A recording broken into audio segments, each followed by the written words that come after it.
السلام عليكم ورحمة الله وبركاته. waxaan ku leeyahay hamburgoonin weligaaga intaad ordaysid dadka qalbigooda inaad farxad gelisid waad faraxsanaanaysaa laakiin weligaaga intaad ordaysid ama sabab aad u noqonaysid dadka qalbigooda inaad gelisid murug ama u noqotid sabab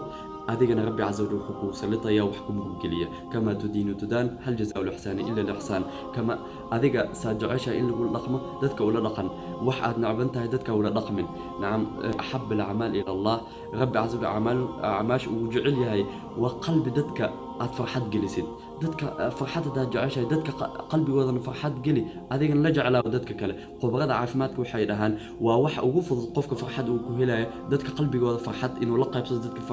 qalbigooda inuu geliyo farxad taas weeyaan dadka badana farxadda wax kale ay ka raadiyaan meel kale ay ka raadiyaan laakiin kullama aad dadka qalbigooda farxad gelinaysid adigana waad farxaysaa